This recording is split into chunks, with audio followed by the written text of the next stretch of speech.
¿Sabías que el trauma no solamente es una herida emocional, sino que también es algo que puede cambiar nuestro cerebro? Y no solamente eso, sino también es algo que podemos pasar de generación en generación. Hoy nos acompaña el doctor Edilberto Peña de León y nos va a platicar acerca de qué es esto del trauma, cómo lo identificamos y cómo podemos solucionarlo. Bienvenidos a este nuevo episodio de Lo que mamá no te dijo. Comenzamos.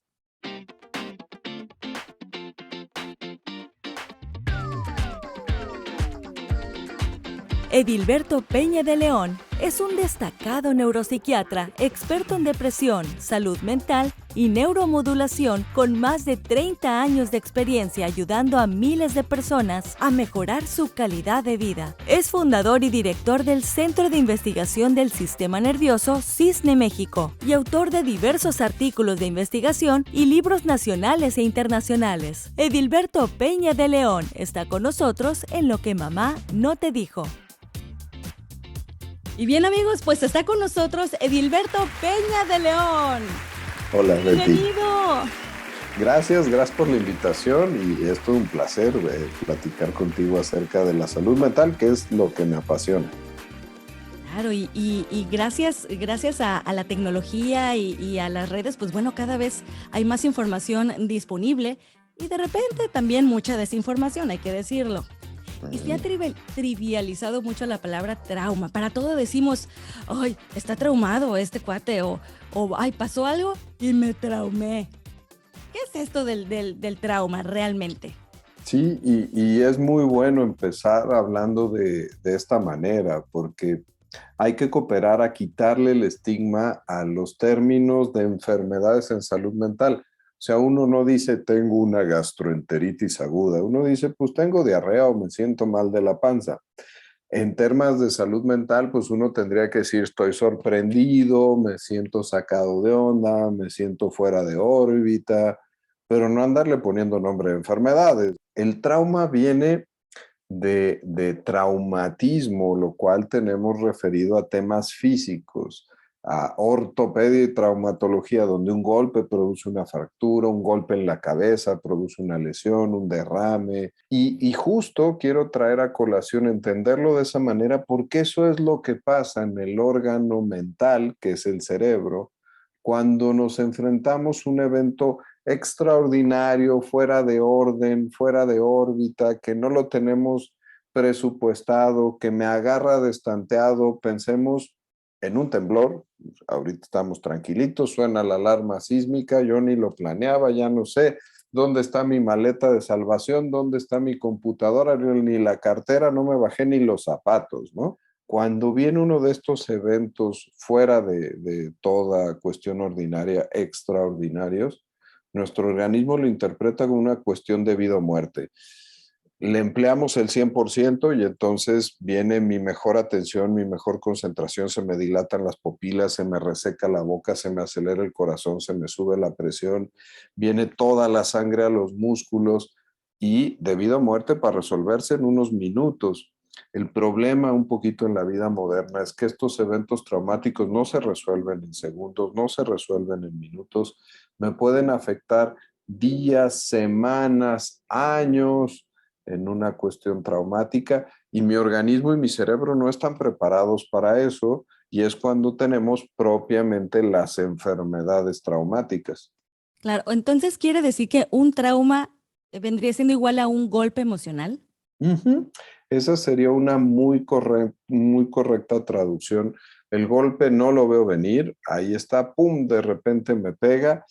A lo mejor estoy un poquito preparado porque me entrené tantito en box. Igual es acá, esa capacidad que pudiéramos tener los seres humanos en cuanto a salud mental, es lo que conocemos como resiliencia.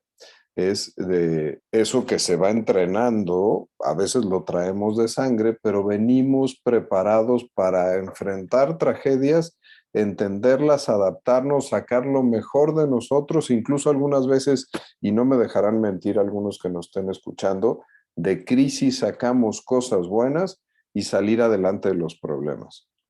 Qué bonito, esta es una gran cualidad, pero de repente nos pueden pasar por alto situaciones que, bueno, uno dice, bueno, no me pasó nada malo, no murió nadie, no hubo un terremoto, como decías. Sin embargo, hay situaciones que nos pueden llegar a impactar y podemos ningunearlas o pasarlas por alto. Se me ocurre ahorita, por ejemplo, el caso de la pandemia, que yo sé que está muy sonado. ¿Qué piensas tú al respecto? ¿Crees que el encierro por la pandemia también significó un trauma, se configuró como trauma en las personas? Es que saben, no hay una graduación de los traumas y eso es bien importante cuando trabajamos en esta especialidad, porque puede venir una señora mayor y decirme que está increíblemente deprimida y sin nada de poder salir de cama porque se murió su mascota. Y entonces yo decirle, oiga, señora, no sea usted inconsciente, tenemos 52 millones de pobres en el país que no tienen para tragar el día de hoy. Y usted preocupándose porque se murió su perrito, ¿no? Y salga adelante y vámonos, vámonos, échele ganitas. Eso es lo peor para entender este tipo de cosas. Los traumas son cuestiones particulares y no podemos graduarlas. Y ahora que ponías el ejemplo de la pandemia, puedo yo sufrir exactamente lo mismo que mi compañero de trabajo, que ganamos lo mismo, que tenemos el mismo número de años de casados, y a lo mejor mi compañero hizo una depresión tremenda, horrorosa, donde no pudo salir adelante. Y yo me adapté, me fui del trabajo, vi que este trabajo no tenía suficiente para salir adelante, puse un negocio y ahora me va increíblemente bien, ¿no? Y el trastorno de estrés postraumático, el evento de malestar y de ansiedad y de revivir todo el tiempo el evento traumático, tiene que manifestarse hasta 3 meses después de que pasó y de que se detuvo el evento traumático. Si el evento traumático es la muerte de mi madre, pues toda su agonía pudo haber sido un evento traumático, pero hasta que fallece mi madre, es que ya puedo contabilizar yo ese periodo de 3 meses. Lo estoy reviviendo, evito las situaciones asociadas al evento traumático. Si a mí me secuestran en un cajero automático en la avenida de acá afuera, yo evito todo y tengo una conducta de descontrol de ansiedad, de crisis de pánico, casi, casi, cada que veo un cajero automático.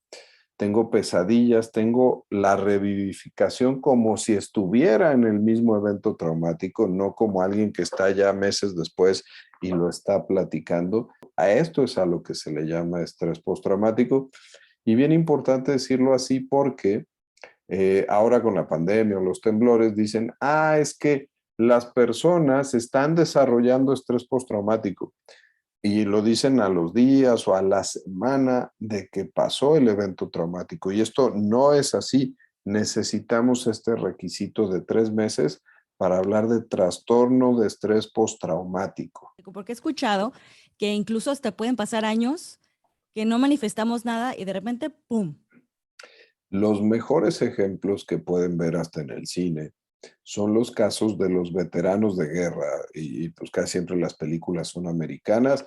Entonces en las películas pueden ver que a lo mejor yo estuve en la tormenta del desierto en 1990 en la guerra de Estados Unidos contra Irak y yo empecé a desarrollar años después pesadillas, me despierto en la noche sudando, ya no puedo trabajar, no puedo salir adelante, no puedo atender a mi familia, empiezo a beber para poder controlar estos eventos, me vuelvo alcohólico y ahí es donde viene el quiz de la película. Pero esto Así tiene es que como se ser puede. consciente o puede ser inconsciente.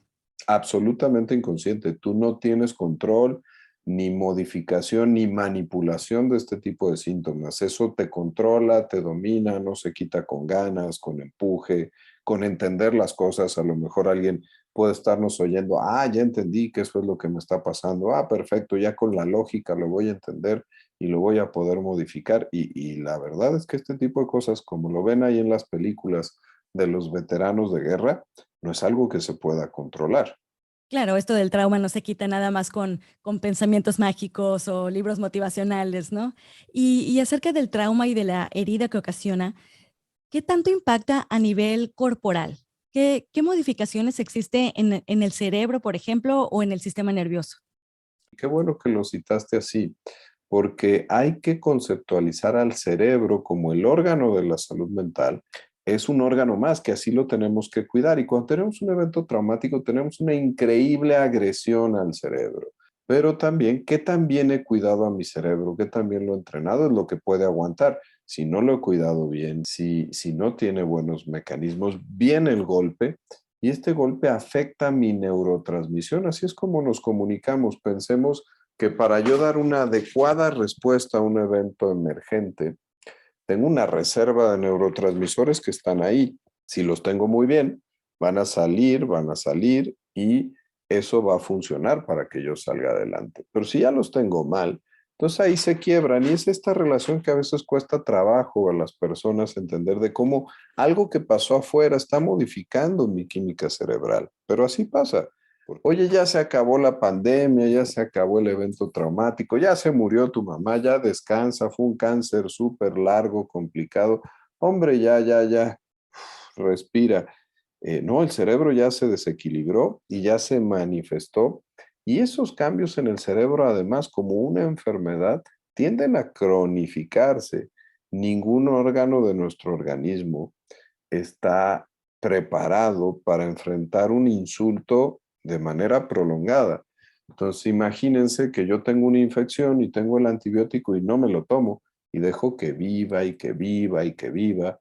Si yo tengo un trauma y no me lo trato, eso es tóxico y eso mata neuronas. Y hay que decirlo así de duro y así de claro. Mata neuronas y me va enfrentando a mayor dificultad para salir adelante de la enfermedad y a otras enfermedades asociadas. Incluso, y se ha demostrado ya esta cuestión que se llama epigenética, donde los eventos del medio me marcan de tal forma que modifican mi genoma, mi ADN, mi información genética, y yo les paso esa información lastimada a mis siguientes generaciones. De ese tamaño es el tema del trauma, no es un tema de actitud, es un tema de patología. Entonces, si por ejemplo mamá pasó por una situación muy difícil, le ocasionó un trauma, sus hijos pueden llevar esas alteraciones ocasionadas por ese trauma de mamá. Lamentablemente sí, y aquí adelántense un poquito en el cuestionamiento, porque nosotros que estamos enfrentando el peor experimento psicológico en años, que fue la pandemia, pues estamos arrastrando cómo lo estemos resolviendo, eso también se lo vamos a pasar a nuestra generación por venir. Entonces hay que hacer un esfuerzo, no nomás por nosotros, sino por los que vengan en la información genética que transferimos. Unos grandes estudios genéticos se hicieron con los judíos sobrevivientes del Holocausto, donde, bueno, nadie discute el tamaño del trauma al que se enfrentaron. Y los cromosomas y la información genética de esas poblaciones estuvo drásticamente modificada por las siguientes 3 generaciones. O sea, tardaron, yo fui hijo de un sobreviviente del Holocausto, pero la vida no me trató tan mal. Yo todavía mi química cerebral, ay, 2, 3. Mis hijos, un poquito menos. Mis nietos, pues ya 2, 3 y ya por ahí la empezarán a salvar. Pero esas alteraciones en los cromosomas, si ya me trato bien y me voy al psiquiatra y me dan medicinas y hacen todo lo que se tiene que hacer, apenas empezaré a jalar de regreso en 3 generaciones. Fíjese qué importante esto de la salud mental, porque, bueno, nosotros muchas veces desconocemos que papá o mamá haya padecido alguna situación complicada, pero si nosotros ya de inicio comenzamos a tener esa susceptibilidad que comentabas pues no aceptar de igual forma o no recibir de igual forma un evento, pues entonces quizás estamos hablando entonces de que ya traemos arrastrando algo, a lo mejor quizás epigenético.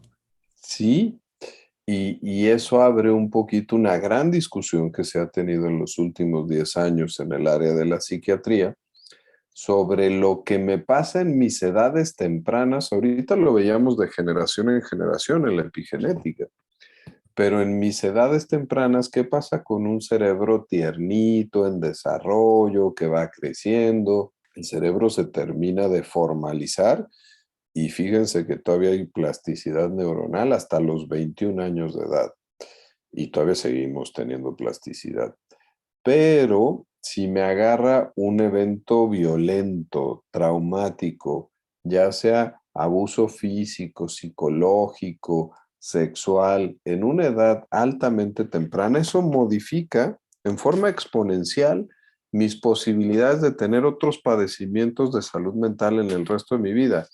Llámese depresión, ansiedad, esquizofrenia, trastorno bipolar. Cuando tú comparas en investigación poblaciones de los que han sufrido trauma temprano contra los que no sufrieron trauma temprano, las estadísticas son dramáticamente diferentes.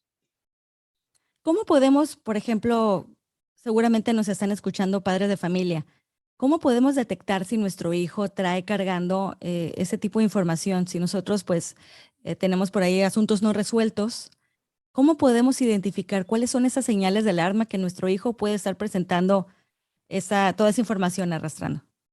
Sí, ahí están nuestras pautas del neurodesarrollo, desde a qué edad y que también senté y puse mi cabeza, detuve mi cuerpo, gateé, caminé, hablé, dije papá, mamá, dejé el pañal, eh, empecé a interactuar con el medio ambiente. Ese buen neurodesarrollo habla de que al momento del nacimiento o en la panza de mi mamá no me enfrenté a un virus, no me faltó oxígeno al nacer, no tuve trauma obstétrico, que es cuando al momento del nacimiento pues algo sale mal y entonces a lo mejor mi cerebro venía perfecto, pero ya no está perfecto. Entonces ese es un primer puntito en el neurodesarrollo. Todo papá se va dando cuenta, cambios drásticos en el carácter y en la forma de ser. Teníamos cierta manera de ser, ¡pum!, y viene un cambio. Retrocesos, etapas anteriores del desarrollo. El que empieza a tener pesadillas, el que se viene a dormir a la cama, el que se regresa a hacer pipí en las noches, el que empieza otra vez con una mantita de seguridad, el que se chupa el dedo, el que ahora no quiere que yo lo ayude a cambiarse o a bañarse en una edad en la que todavía depende de eso de los padres. En los cambios drásticos en socialización, nosotros conocemos el carácter de nuestros hijos. Cuando eso se modifica, cuando se vuelven huraños, cuando están mucho más irritables, los niños no manifiestan la tristeza. Es muy raro que un niño nos diga que están tristes, pero sí lo manifiestan con irritabilidad y con enojo y con intolerancia. Y ya nos vamos un poquito a la adolescencia y ahí ya tenemos el debut con abuso de sustancias, la necesidad imperiosa de ser impulsivo en apuestas, en cosas fuera de lo común, como temas extremos, en la sexualidad, en las adicciones como cigarro, tabaco, alcohol. Ese tipo de cosas pueden manifestarse en una voracidad que de repente es como muy clásica, y el gusto por temas a veces muy dispares, que no van en el desarrollo y que de repente pues salen de lo habitual con nuestros hijos. Ahí también hay que apelar a este sentido común y este olfato. Hace rato que mencionabas acerca del momento de nacer. ¿La violencia obstétrica puede tener un impacto en el bebé de que nazca con algún trauma? Sí, y por eso todos los que nos dedicamos a temas de neurodesarrollo, siempre en nuestros interrogatorios y en nuestras historias clínicas nos detenemos un rato, que a veces son 5, 10, 15 minutos. Oye, ¿cómo fue el parto? ¿Cómo fue el embarazo? ¿Fue un tema planeado, deseado? ¿Hubo ninguna infección? ¿Hubo una urgencia? ¿Se desprendió la placenta? ¿Te anestesiaron porque estabas muy mal? ¿Convulsionaste? La preeclampsia, que por ahí a lo mejor alguno ha escuchado que puede pasar. Hay problemas renales en el embarazo. De repente se atoran en el canal de parto, tienen que cambiar de parto a cesárea, el bebé no llora. Todo ese tipo de situaciones. Incluso hay una calificación que se llama APGAR. Si no tienen mucho que hacer, así la pueden googlear: AP de Pedro, G de gato, AR de Roberto, que es un formatito desde los 60 que se ha hecho para calificar la calidad del parto y de la reanimación, y cómo el bebé, de un evento traumático, evidentemente es traumático para pasar por el canal del parto, sale adelante con este tipo de calificación. Sí, y es que muchos doctores se enfocan básicamente en lo que es si tardó mucho tiempo en nacer, situaciones como preeclampsia, pero situaciones estresantes durante la labor de parto, vaya, que la mamá haya estado estresada o que el trato médico no haya sido precisamente el mejor, ¿esto también tiene un impacto en el bebé? Sí, se han hecho cohortes de seguimiento, sobre todo con mamás que de repente se quedan sin su pareja durante el embarazo o que sufren violencia o que tienen una adicción durante el embarazo o un evento traumático. Y la evolución de esos bebés sí es estadísticamente diferente. Claro que aquí no podemos caer en la simplicidad, entonces vamos a cuidarnos de todo. La vida es una serie de acontecimientos que pueden llevar a eventos desafortunados. La mejor moraleja que tendríamos que aprender en unos temas como estos de trauma es la atención, la detección y la atención temprana de las situaciones traumáticas. A lo mejor yo no puedo evitar que haya un accidente de coche, pero sí puedo trabajar, ver, adelantarme, tener una atención psicológica, incluso hacer una resonancia magnética y ver que todo haya quedado bien en el órgano del cerebro, ahora en una mamá que está gestando y que lleva un bebé con un cerebro tiernito adentro, ¿no? Entonces, este tipo de situaciones cada vez tenemos que permearlas más en la cultura de la sociedad para que, pues, si se pueden evitar los que se puedan evitar, pues sería maravilloso. Pero cuando pasen, los detectemos y los atendamos rápido. Claro, y qué importante es que se difunda esta información, porque no es algo que esté considerado como algo que puede impactar tan profundamente en un individuo, ¿no? Algo como, pues, el estrés durante el embarazo, el que tenga un parto respetuoso, pues, la primera infancia, formas de educar muy arcaicas, digamos, ¿no? Por ahí la famosa frase de la letra con sangre, ¿no? ¿O cómo era? Con sangre entra. Sí, O la entonces chancla voladora de las mamás. la chancla voladora, tan arraigada, ¿no? En la cultura latina. Y tantas cosas, ¿no? Finalmente, de alguna u otra forma salimos adelante, pero, y los que dicen, no, pues yo salí bien, ¿no? A mí no me pasó nada. Pero bueno, define bien, ¿no? La huellita se te queda igual y funcionalmente estás bien, qué bueno, recuperaste el equilibrio, pero la huellita del evento traumático probablemente se quedó ahí en tu sistema nervioso y a lo mejor hasta en tus genes.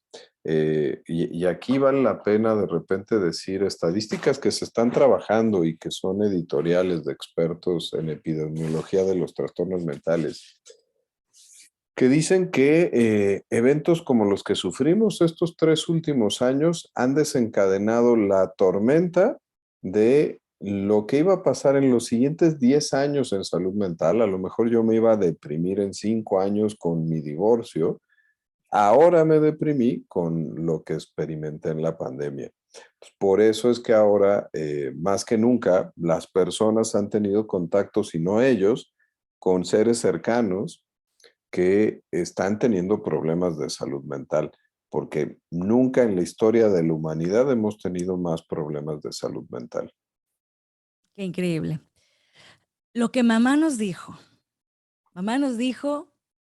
que el tiempo lo cura todo. Y Ujú. yo creo que por lo que estamos platicando, a lo mejor no es nada más tiempo. ¿Se puede aliviar un trauma? Sí, 100%. Y ese es un mensaje que hay que mandarlo así de derechito. El tiempo, un trapito y el tratamiento, ¿sí? Por eso al principio hablábamos de estigma y de hablar de enfermedades. Los padecimientos traumáticos, un trauma agudo, un estrés postraumático, tienen definiciones, están en los libros. Esas situaciones son enfermedades que requieren una evaluación y que requieren un tratamiento. Cuando digo tratamiento, la gente luego piensa que si uno es psiquiatra, lo único que hay son fármacos. Y yo creo que es de las patologías reinas en la psiquiatría, el trauma, donde el tratamiento base son ciertos tipos muy específicos y especializados de psicoterapia. Aquí los fármacos van en segundo, en tercer nivel, a veces hasta algunos dispositivos médicos, algunas técnicas especiales, funcionan mucho más que los medicamentos. Entonces, abatiendo también un poquito el tema del estigma, los fármacos, Sí, En exacto. trauma no quiere decir que a fuerza nos van a dar fármacos, para nada, sobre todo usamos otras técnicas. Y que si den fármacos, como bien dices, no es algo malo, ¿no? De pronto dicen, no, me voy a Tampoco. hacer adicto o voy a subir de peso y una serie de cosas que le achacan a los fármacos. Es más regulado comprar un antibiótico que un antidepresivo, entonces nada más se los pongo así. Psicoterapia, fármacos, hay muchas opciones, pero de pronto no sabemos cómo empezar. Y muchas personas nos dicen, échale ganas, que era lo que decíamos, pero prohibido, chicos, no digan eso. Eh, nos dicen, atiéndete, cuídate, busca ayuda, ¿no? ¿Por dónde podemos empezar cuando reconocemos que estamos cargando con un trauma? Sí, yo aquí les diría que es de este tipo de patologías tan específicas y sospechas tan especiales por parte de uno como persona o como paciente, que no deberíamos de perder el tiempo en personas que no sean psiquiatras, ¿sí? Porque en depresión digo exactamente lo contrario. La depresión le pasa al 10% de la población mundial. Somos 5,000 psiquiatras en México. Si todos los psiquiatras trabajáramos viendo deprimidos 24 horas, no acabamos. La depresión es una patología de médicos de primer contacto. Ahí hay que buscar a mi médico más cercano, a mi psicólogo, a mi terapeuta, a mi especialista en salud mental que me pueda ayudar. En trauma no, aquí hablamos que incluso las sospechas las tiene uno como paciente. Aquí no hay que perder el tiempo y hay que acudir al psiquiatra, que es el médico que está preparado para hacer el diagnóstico y el diagnóstico diferencial. Lo primero antes de pensar en tratamiento es que se me corrobore el diagnóstico y la sospecha. Y eso lo da la evaluación. Y existen escalas, pruebas y mecanismos de evaluación donde claritito y objetivo vamos a tener el diagnóstico. En base a eso también graduamos la intensidad y la afectación y así decidimos de nuestro armamento de tratamientos, qué es lo que tenemos que utilizar con cada persona. Me gusta decir psicoterapias porque no existe una sola manera de dar terapia. Muchas personas consideran que si el terapeuta que le ayudó a salir de la depresión del divorcio a mi comadre, pues es el que me tiene que ayudar a mí cuando tengo déficit de atención. Y pues no, ese no es el tipo. Hay muchos tipos, más de 30 escuelas de psicoterapia y cada una sirve para cosas diferentes. En trauma, partimos de la terapia cognitivo-conductual hacia el MDR, que es la terapia centralizada en la sensación de trauma y en la rehabilitación, hacia otras de terapias declarativas, donde se favorece el estar hablando en un ambiente controlado y sistemático del evento traumático, cuestiones de neuromodulación, donde con estimuladores eléctricos súper chiquitos, estimuladores magnéticos muy inocuos y seguros, modificamos la estructura del cerebro para poderse reconectar después de una agresión tan terrible como un evento traumático, y medicamentos con una cuestión súper especial. Uno diría, bueno, pues la ansiedad es básica en el trauma, entonces seguramente el Ribotril, el Tafil, el Valium son buenísimos para eso.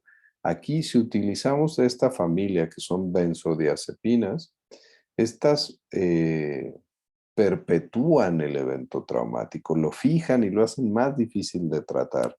Entonces, igual personas pacientes que deciden por su cuenta tomar tratamiento, muchas veces aquí es de esas enfermedades donde más la riegan y más difícil nos la ponen en el tratamiento.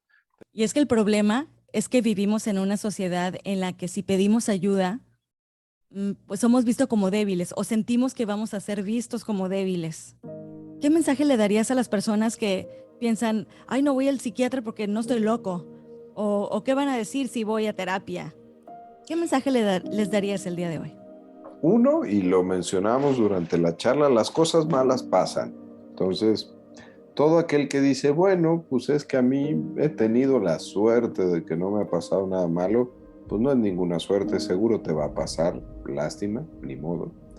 Y que esta cadena de eventos desafortunados pueden ser disparadores de situaciones de salud mental. Hoy hablamos de trauma, pero pensemos que hablamos de depresión, de ansiedad, también esos pueden ser disparadores. Y estas son las patologías que deterioran más la calidad de vida de las personas, más que el cáncer, más que el Alzheimer, más que la esclerosis múltiple. Lo que más le pega a la calidad de vida de un ser humano son las patologías de salud mental. Entonces, es una tontería pensar de esta manera y no acudir al médico especializado, que es el psiquiatra o el grupo paramédico de ayuda en salud mental, que son los terapeutas, los consejeros, los trabajadores sociales, que es todo ese grupo que también trabaja junto codo con nosotros para los temas de salud mental. No es ningún tema de debilidad, es un tema de adecuada conciencia, de conocerme, de leerme en los términos que tienen que ser hechos, de detectar cuando estoy afectando mi funcionalidad y la de mi sistema, mi familia, mi entorno, mi trabajo, mi pareja, mi escuela, mi sociedad, y que esto se puede detectar tempranamente y tratar igual de exitoso que en otros ámbitos de la medicina. Si esta semillita la sembramos hoy, ya hicimos una muy buena chamba. Claro, no hay que tener miedo ni vergüenza. Finalmente es nuestro derecho ser felices, vivir una vida plena, no nada más para nosotros, sino también para las generaciones que están por venir. Sí, cuidar nuestra salud mental nos cambia a nosotros y nos cambia al entorno, al sistema, a la sociedad y hasta nuestra descendencia. Bien, pues con esto nos despedimos, Edilberto. Muchísimas gracias por acompañarnos en nuestro programa. Gracias y a seguir acabando con el estigma de la salud mental. Es correcto, esto es tan importante y bueno, me gustaría que nos platicaras dónde te podemos encontrar en redes y ofreces terapia online. Platícanos. Sí, yo dirijo CISNE, el Centro de Investigación del Sistema Nervioso México. Nos encuentran en la página www.cisne.mx y en todas las plataformas de redes sociales como CISNE México, CISNE MX. Así nos contactan para toda la variedad de servicios en salud mental. Hombre, magnífico. Y bueno, en redes sociales, me imagino que estás en Instagram, en Facebook. Sí, mis temas personales son a nombre de Edilberto Peña, que es bien fácil de encontrarme, pues no hay otro. Así es, bueno. Ninguno como Edilberto Peña de León. Bueno, muchísimas gracias y gracias a ustedes que estuvieron acompañándonos. Recuerda seguirme en redes sociales, me puedes encontrar como Betty Ávila Radio. Les mando un caluroso abrazo y nos vemos hasta la próxima.